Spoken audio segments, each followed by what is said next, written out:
Hello everyone! Today we're going to be jumping back into Historic Brawl with Soul of Windgrace, taking full advantage of the fetch lands that we can be putting into our graveyard. This deck is actually a little bit better than it has been in the past on Arena. Now, Soul of Windgrace is a 4-mana 5/4, so that's a pretty good stat line right there, and whenever it enters the battlefield or attacks, we can put a land card from a graveyard, so not just our own, onto the battlefield tapped under our control. We have some additional abilities where we can pay a green and discard a land card to gain 3 life. We can pay 1 and a red to discard a land card and draw a card, and 2 and a black mana to discard a land card and give Soul of Windgrace indestructible until the end of turn and tap it. So a bunch of different options here. Now I've gone ahead and split the deck up into a couple of sections that I'm going to talk about. Deck list is down in the description if you want to go ahead and go through this yourself though. First column here is our landfall cards. These all have some sort of landfall ability. A lot of them are going to end up helping us ramp and get us closer and closer to where we want to be. We get some additional cards here. Nissa gives us some different effects depending on how far we go. Now keep in mind, Nissa is kind of fun because we get to search for an elf card, and one of those elves that we have is the Elvish Reclaimer, so that's actually a really good card to get off of Nissa. Skewed Swarm goes out of control really quick. Tireless Provisioner for extra ramp. Corsair gives us some life. And then we have our Nissa of the Shadowed Boughs. This is pretty good because we get loyalty counters on landfall, which is going to be really strong for us. Zendikar's Royal is going to make a really big board filled with 2/2s. Then we have Phylath here, making us a bunch of plants and growing them bigger. And then last but not least, Omnath Locust of Rage, which is going to go ahead and create a bunch of large tokens for us and give us additional value off of our elementals. So lots of good things with landfall.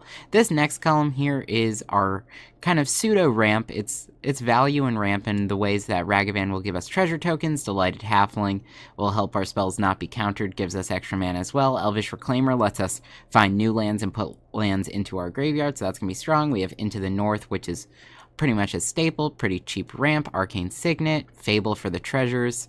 We have Dryad for extra land drops. Harrow, not only is that going to let us sacrifice a land and put it in our graveyard, but it gets us new lands. We also have other cards that let us play lands out of our graveyard. So I know Soul of Windgrace will let us put lands from a graveyard onto the battlefield, but this will let us play it when we have the Excavator or the Crucible. Mythweaver Pock is actually really cool. I was thinking about making another video about him a little bit later, but this is a very strong card in ramp decks just because we get to conjure duplicates of lands onto the battlefield, which is going to be really powerful. Blossoming Tortoise fills up our graveyard a little bit and also gets us a land. We have Conduit of Worlds doing the same lands from graveyards, and this will also let us play other cards. Vorinclex to find some forests. Cavalier of Thorns to fill the graveyard, get a land. Gitrog Monster, which is going to be pretty high value for us as well, giving us card draw. Green Warden lets us play lands from our graveyard and gives us additional effects when a land is going to cause a triggered ability. And then we have Primeval Titan for more lands, and then Nylea's Intervention. Now, it could be a board wipe for flying creatures, but it will also let us search for some specific lands, so that's going to be really strong. Next up, we've got kind of our utility spells. Heroic Intervention to protect the team. Assemble the team to actually find some cards we want. This is kind of fun. Just gives us a couple of low-value cards. We've got Swiftfoot Boots for protection. Cabaretti Rebels is actually really powerful with creatures in this deck, since we'll be getting a bunch of value off of our cast. Again, every creature that we cast is going to be worth that plus something else. Rhythm of the Wild to protect us from counter magic, and then Virtue of Persistence, getting things back out of the graveyard because we do have a lot of self-mill options here. And, of course, we do want to be getting our creatures back. Next up, we have Removal, go for the Throat Shieldred's Edict, Terra Sunder for getting rid of pesky non-land permanents. Molten Collapse is actually pretty cool, since we do have a lot of lands that sacrifice themselves, or we can sacrifice. This is going to be pretty easy to hit Descend, and give us a bunch of value there. Assassin's Trophy is a really good removal spell. Binding of the Old Gods is non-land permanent removal, but also ramp, and then a board-wide buff with Death Touch. Casualties of War is also a very strong card, gives us a lot of different options, and we will be getting lots of mana over the course of the game, so it's going to be no issue paying for its slightly more expensive cost. Meat Hook Massacre will be a board wipe, same as Spiteful Banditry. Banditry is going to give us treasures, which is really nice when we have things dying, and Meat Hook Massacre is going to have our opponent lose life when our creatures die. So 2 different upsides there, both of them pretty cool. This last pile is just a couple of other value creatures that we've added. We have Crucius, we've got Glissa, Rada for its land-based buff, where we can pay 6 to give it +X/+X until the end of turn, where that's the number of lands we control. Shieldred, because there's no reason not to include her, very good. We've got our other Gitrog, which is pretty fun as well. Has a bunch of shenanigans with lands that we can see. Vraska as another Planeswalker. This is going to be pretty nice for us. Gives us an extra card draw, and we can sacrifice lands, put them in our graveyard, and get them back with Soul of Windgrace, and kind of get around that sacrifice downside. See, Helana and Elena is very good as an attacker. Xenagos is also going to be great, making all of our creatures bigger, and then eventually being an indestructible threat on the board. Corvold giving us sacrifice, draw a card ability as well, which is going to be really strong for us, and then growing over the course of the game. Atali, we all know Atali is really strong, so there's no reason not to include him. And then one last big finisher, since we are going to be ramping a lot, Torment of Hailfire. So yeah, if you guys have been enjoying my content, make sure you subscribe to the channel to stay up to date on my latest videos, and if you do enjoy this video, make sure you give it a like. Let's go ahead and see how this deck does. Alright, well, this looks like a really good starting hand. I like seeing Lotus Cobra here. Shieldred is good. I think we have a nice curve as well. Blooming Marsh will be able to enter untapped. We're up against Narset, the Enlightened Master. That's not too bad for us. Again, I think we're going to be able to deal with that just by being a little bit faster, especially if we can keep our Lotus Cobra alive. Now, Nurturing Peatland is one of the good lands in our deck, since we can sacrifice it for a card draw, and that's going to help us out in the late game, especially synergizing with Soul of Windgrace. Now, since our opponent used a fetch land, we can actually steal that with Windgrace as well. We're going to start with the Blooming Marsh. Next up, we'll go Mountain Lotus Cobra. Mountain Lotus Cobra. This will probably draw a counterspell. It does not. Maybe removal instead. Yep, Lightning Helix. That's to be expected. I'm not too concerned, though. We're just going to keep on ramping. It is fortunate for us if our opponent's running more removal than they are counter magic, and I would expect that with the Narset deck. Alright, let's go Dryad, giving us an additional land. We'll play Rockfall Vale.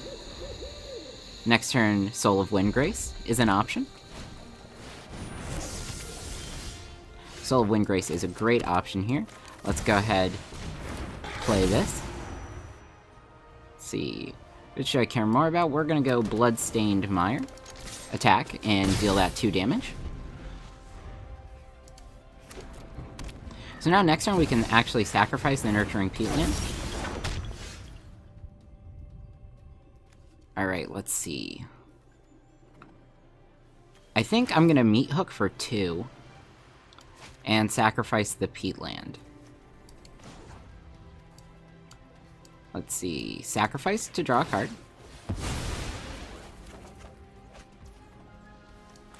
Meat Hook for 2. That gets rid of the Narset. Sets our opponent back. We're gonna play Takenuma. Swing with Windgrace. Now we're gonna go back to our graveyard, get the Peatland, giving us additional opportunities for card draw. Casualties of War will be pretty good for us if our opponent plays something out. See, Foretell, that could be an extra turn spell. I'm thinking Primeval Titan next turn is going to be really strong.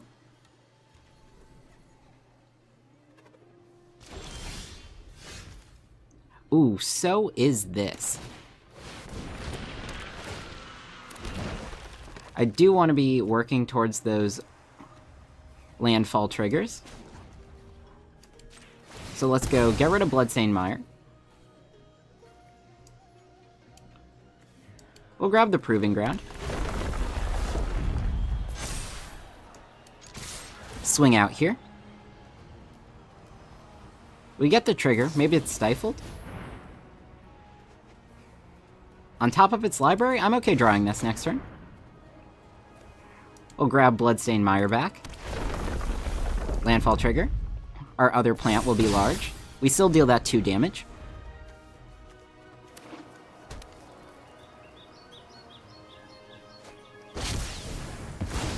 Extra turn, that's fine.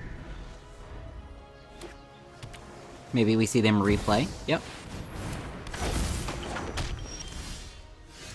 Into the hand with Windgrace. This is going to be able to give us some additional landfall triggers. So let's go Bloodstained Mire. I want that back in the graveyard so we can get it with Windgrace. Let's see. We'll grab the tapped land. It doesn't particularly matter. Putting extra counters here. Soul of Windgrace. Bloodstained Mire. Let's see. Do I want to play out Crucible of Worlds? I think so. Now we'll offer the trade here and swing out. I think just like this.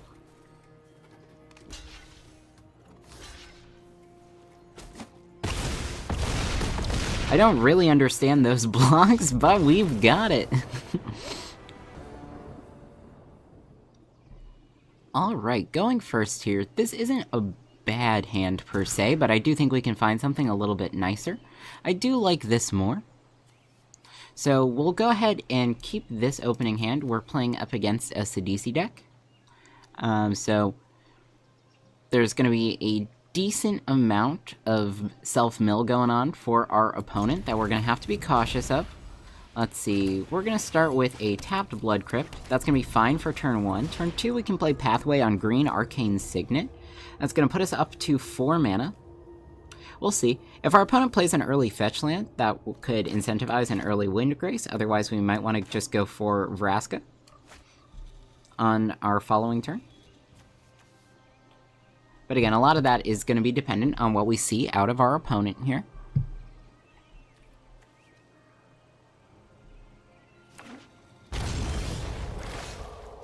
Alright, not bad. Arcane Signet. Looking good. Having 2 or more other lands, Haunted Ridge is going to come in untapped. Again, we'll see. If there's no lands in the graveyard, then it won't be worth it to go Windgrace. We'll go Vraska. Yep, we're going to go for Vraska here. No need to sacrifice anything. We'll go ahead, kill that for right now. And now we can actually sacrifice a land and get it back with Windgrace. Maybe we even go Skewed Swarm next turn, I don't know. I think we're going to want to wait for a couple more lands before we go for a Skewed Swarm, though.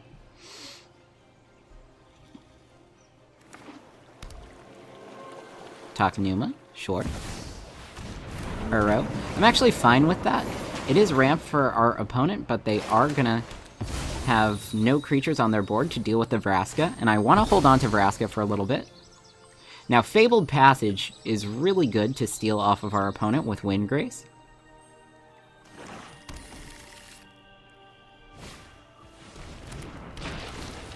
And Stitcher's Supplier. Opponent's going to keep getting lands in their own graveyard for us, which is really nice. Okay, so we'll play this out. Arcane Signet for Delighted Halfling. Windgrace enters. We're going to take Fabled Passage, because that has potential for more landfall triggers for us. Delighted Halfling, and let's see. Do I want to sacrifice a permanent right now? I think I'm just going to hold on. Maybe we see Sidisi out of our opponent here?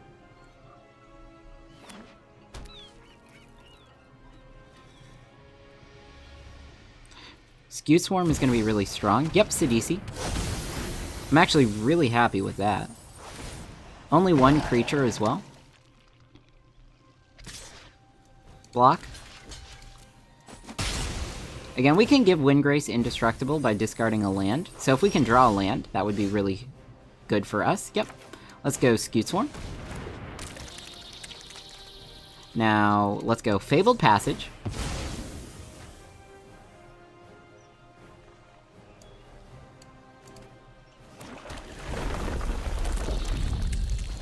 We can now plus our Vraska and get rid of the token.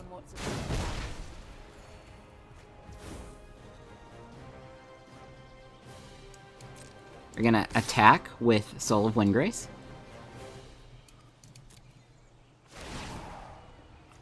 Grab our Fabled Passage off of our opponent, and now we have another Skew Swarm. If our opponent doesn't block, we can hit our land drop. Yep, we just wanted to be able to protect with Indestructible here. Let's see. We have more black than red, so we're gonna pick red here. And honestly, no reason not to tap out here. So we will play Halana and Elena.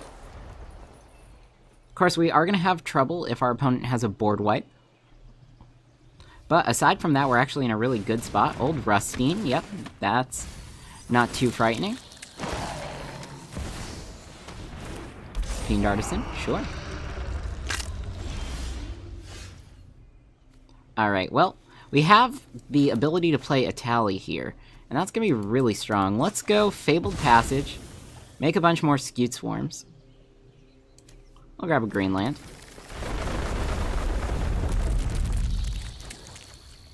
Well, plus on Vraska.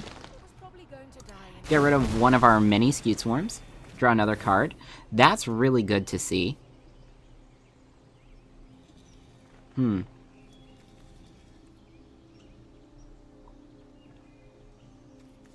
I think we're just gonna go for a tally here.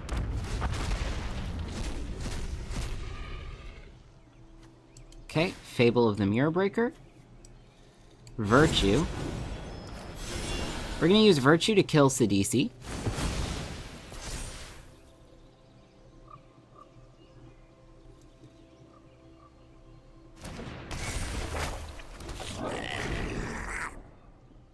Let's see, do I want to go Rootbound Crag? Yeah, I do. We're gonna play this out. Now we have 3 mana, so we can discard Stomping Ground to give Indestructible. Let's go ahead and make Soul of Windgrace a little bit bigger. Attack. We're gonna take the Fabled Passage back. Extra landfall triggers.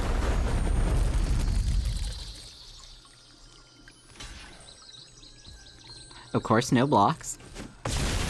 Or 1 block. So, but no need to use our other ability there.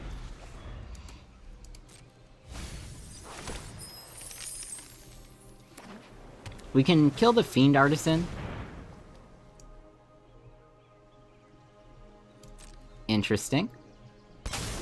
Yeah, we'll sacrifice one of our many Skewed Swarms.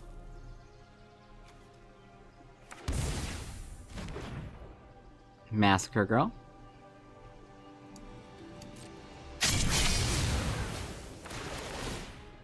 Yeah, that's gonna be a small issue for us.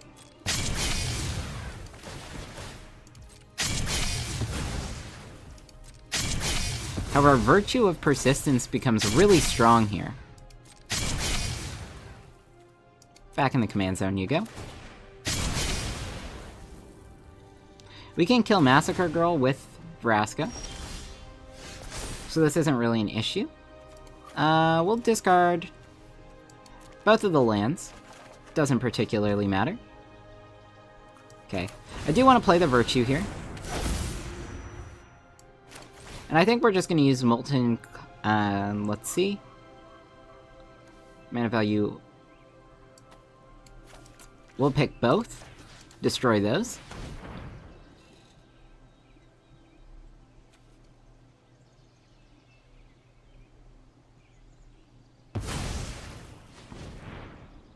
That's fine.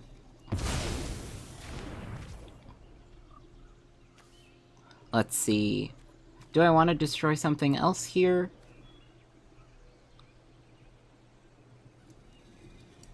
I think we'll keep plussing on the Vraska. We can get Takenuma, I think.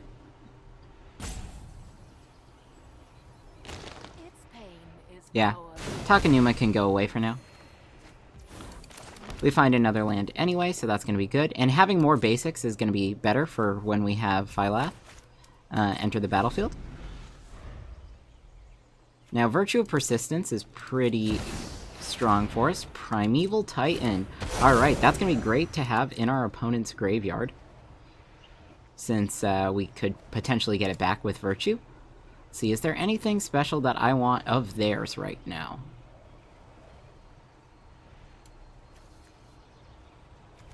And you could make a case for World Shaper, but Atali is just going to be better.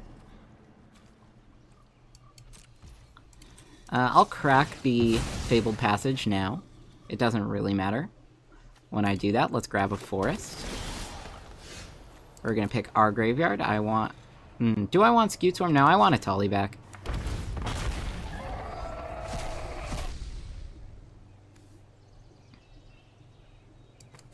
Alright, that's going to be really strong. We'll cast it for the larger one.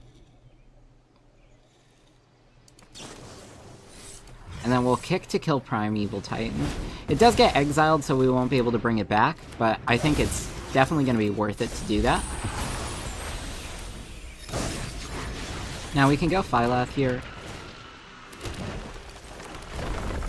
Landfall trigger. Plus on Vraska, we're up at 9 now. Draw a card.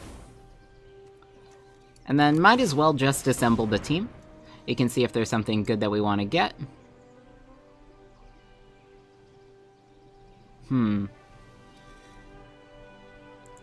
So, of our options, Ancient Green Warden's not bad. I also like Cabaretti Rebels. I think we're going to take Cabaretti Rebels. Again, we're getting a ton of value. A little bit more is going to be nice for us as well. Okay, Thassa, sure.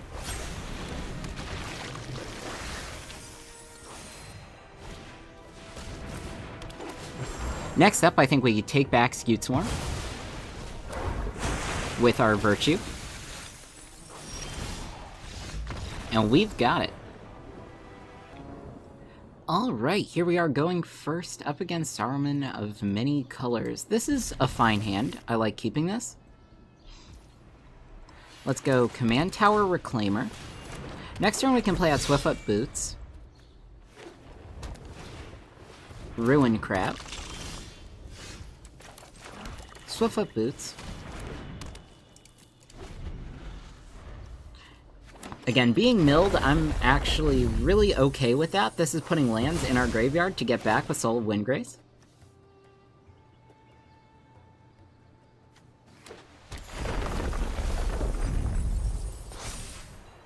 Yep, our Elvish Reclaimer's already gotten buffed. Now to decide what we want to do here. I think we'll attach the Swiftfoot Boots. And instead of doing the additional damage, I think I'm just going to go ahead and pass. We'll end the turn here. And then, depending on what our opponent does, I can go ahead and use this to get ourselves a different land.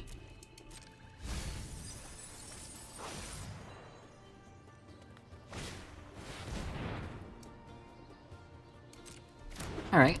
That's fine. We do have Beseiju, which we can use to get rid of that if it's too annoying, but I think it's going to be fine. Let's get rid of the swamp here.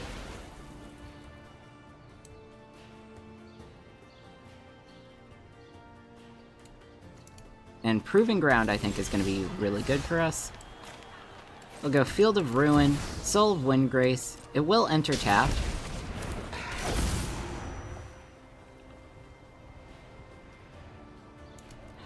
We'll take their land. Just because it gives us life. And now we'll attack with the Reclaimer here.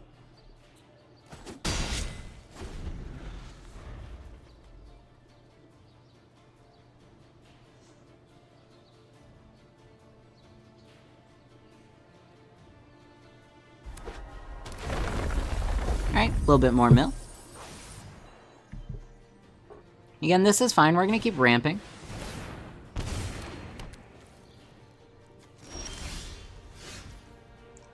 Alright, what do I want to do here? I think we'll go Besage the Petrify.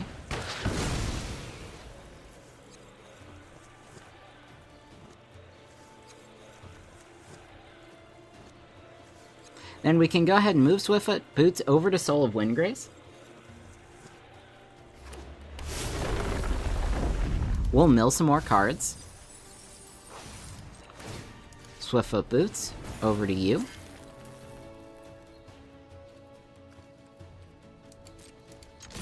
Attack with both.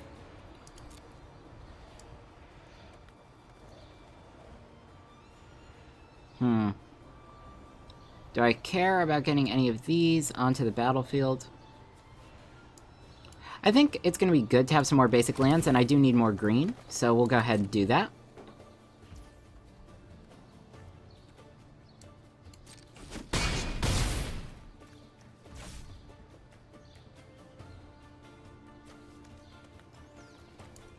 And then I'll use Field of Ruin and get rid of the tower. We'll grab another green land.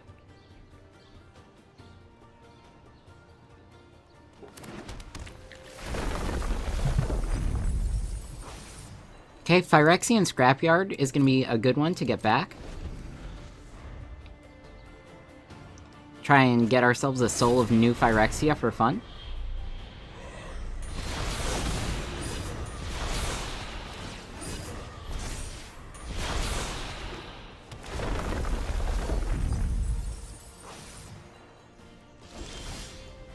Alright, let's go Lotus Cobra here. We'll go Blossoming Tortoise.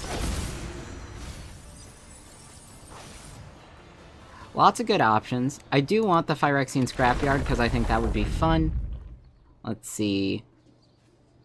I'll add a black. Move to combat. Attack with Soul of Windgrace. It's not going to really do anything. Do I care about Raffine's Tower? Do I care about anything else? Yeah, I'll just take Raffine's Tower. Just for fun. Just in case they have any graveyard land shenanigans. Again, Soul of Windgrace doesn't do anything because of the One Ring, but that's okay. Torment of Hailfire is also going to look really good for us soon. We've been doing a ton of ramping. This is 7, so we're looking at 21 damage, potentially. If our opponent taps out, I would be really happy about that. They could play out Saruman. Actually, I think I'd love to see that the most.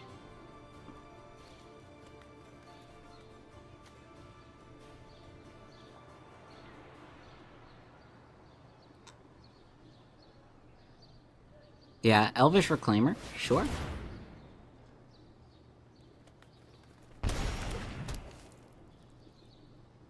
As long as they're holding up blue, I don't think I'm going to go for the Torment just yet. But they're thinking about doing something with their remaining mana. Ossification, yeah.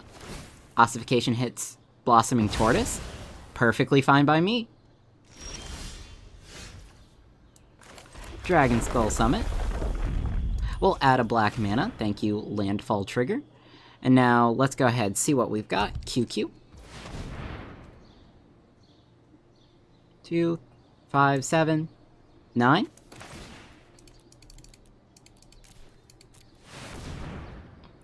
This should be the game here.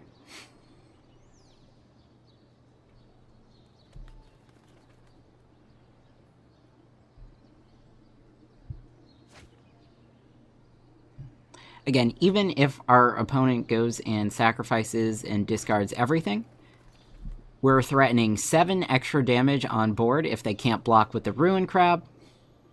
This is a ton of damage.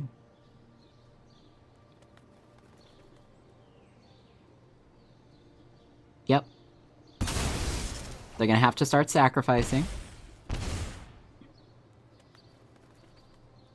Eventually they're gonna see what the health difference is gonna look like.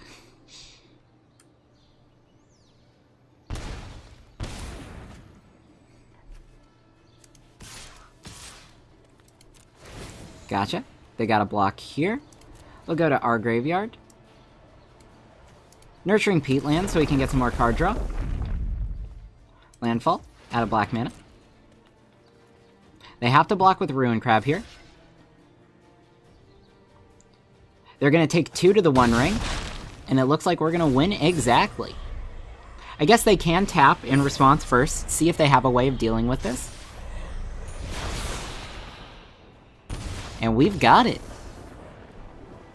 Alright everyone, I hope you enjoyed. So as we saw, fetch lands are really strong with Soul of Windgrace, along with a bunch of other lands, giving us recurring ability to draw, giving us other fun ETBs and life gain. We have a lot of potential value here with this commander.